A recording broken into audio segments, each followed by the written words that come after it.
Ah, pessoal, se liga nisso aqui. Isso aqui eu tirei do Instagram, tava passando no Instagram, printei a tela, que são vários posterzinhos desses, eu achei interessante. Eu quero trazer para você que me segue a verdade, porque você que me segue é um privilegiado. Você que me segue, você aprende a verdade 100% bíblica. Então já me segue. Se você não me segue, já me siga. Principalmente no YouTube, no Kawaii, no TikTok, no Instagram, porque aqui você tem a verdade. Isso aqui é muito interessante. A Eucaristia nos padres apostólicos.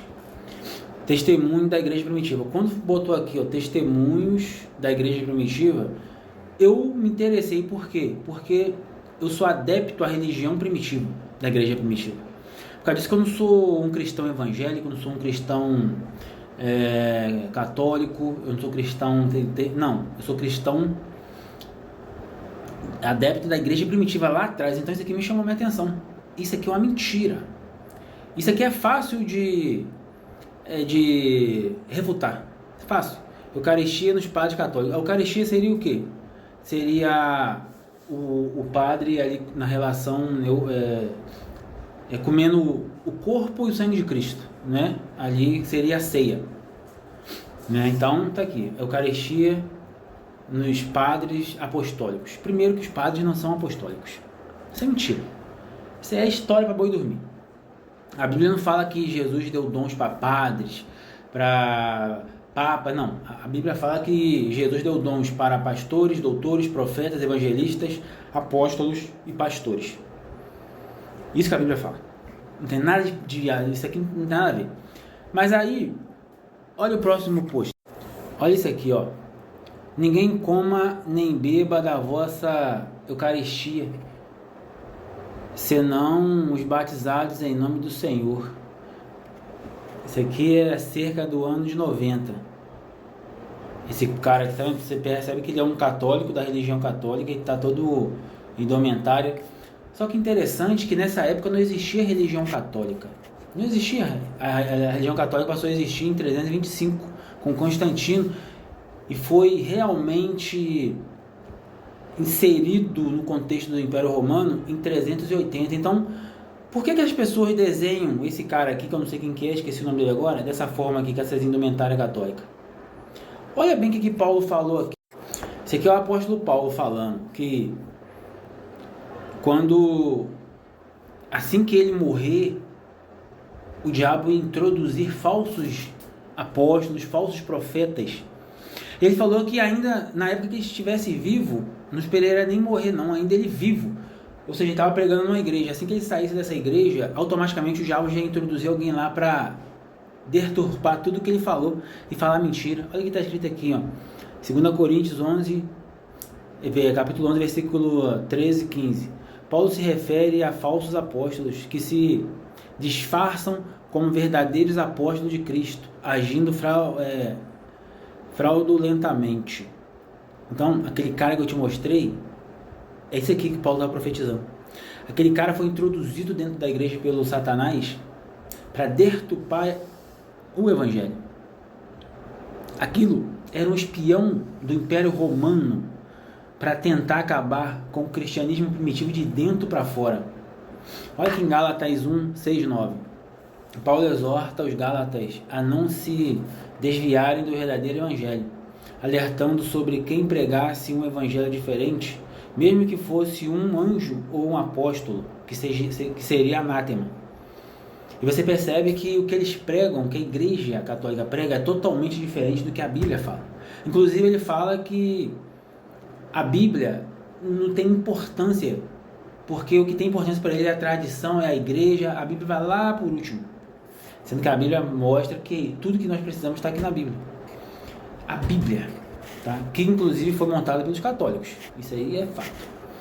Colossenses 2,4 diz assim: Paulo avisa os colossenses para não serem enganados por discursos persuasivos e sofismas. Olha Atos 20, 28, 30. Paulo alerta aos presbíteros de Éfeso sobre o perigo de lobos vorazes que entrarão na igreja após a sua partida para persuadir discípulos a segui-lo. Então, esse cara aqui era o que o Paulo estava falando.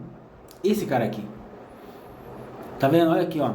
Eles se abstêm da Eucaristia e da oração porque não confessam que a Eucaristia é a carne de nosso Senhor Jesus Cristo. Santo Inácio de Antioquia. Carta a Esmirna, no capítulo 7, cerca do ano de 107. Olha isso aqui, ó. Lembrando que o apóstolo João morreu em 95. Esse aqui poderia ser contemporâneo de João, provavelmente era. Então ele sabia o que João pregava, o que deixava de pregar. Então ele via João pregando e deturpava tudo os ensinamentos de João. João foi o último apóstolo a morrer, o último a morrer, tá? Esse aqui é o Santo Inácio de Antioquia, ó. Olha a indumentária dele, a roupa dele. Ele não é cristão primitivo, porque o cristão primitivo, eles eram tudo pobre, lascado, morria nas arenas dos romanos. E esse aqui não, esse aqui está em nome de Roma, tá vendo aqui, ó? Esse aqui simboliza o Deus Sol de Roma. Esse aqui é um sol, ó. Essa bolinha aqui, ó. O Deus Invictus deles lá dos romanos, o Deus Horus lá do Egito, foi passando, até chegar nos romanos. Aqui, ó, ele representa isso aqui. Então, pessoal, você que me segue, não caia nessa não. Eles vão falar coisas bonitas, e porque a minha igreja primitiva foi a primeira, não esquece, filho.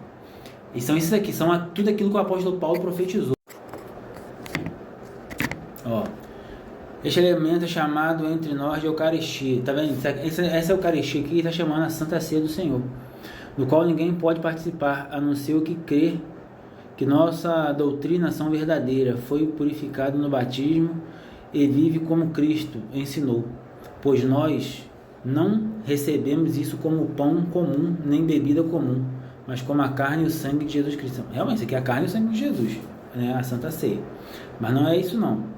Isso aqui foi São Justino Mártir, primeiro Apologia, capítulo 16, cerca do ano de 150.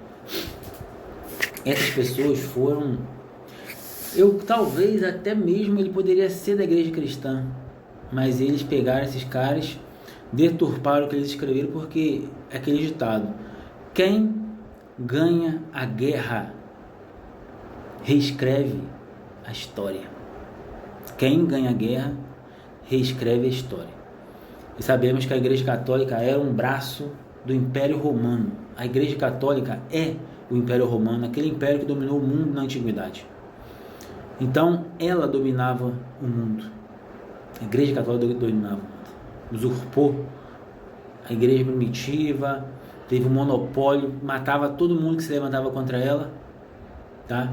Deturpando, mentindo, tudo aquilo que os apóstolos fizeram. Eles falam que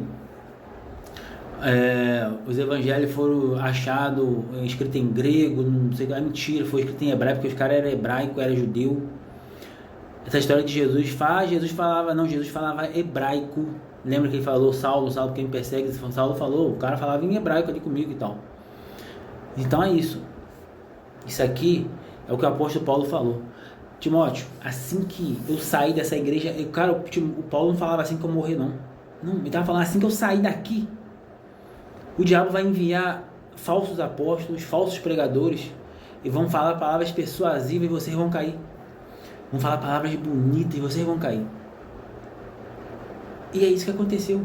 E esses caras que a Igreja Católica fala antes de 325, porque eu sou não sei o que lá, sou não sei o que lá, são os caras que o Paulo falava, que deturpavam o Evangelho. É esses caras aqui, isso que você tem que aprender. Então comigo você aprende a verdade. Comigo, você que me segue vai aprender a verdade. Porque eu não tenho uma religião por trás de mim, eu não tenho uma igreja evangélica, eu não tenho uma igreja católica, eu não tenho religião. Eu tenho Jesus. Então por trás de mim eu tenho o Espírito Santo de Jesus Cristo para te ensinar a verdade. Comigo você sempre vai ter a verdade, independente de qualquer coisa. Porque quando a pessoa tem uma religião por trás, automaticamente ela vai defender aquilo que a religião dela ensinou para ela, aquilo que a religião dela ganha para defender aquilo. Eu não tenho religião nenhuma. Eu sou da igreja primitiva. Eu sirvo diretamente a Deus, mais ninguém.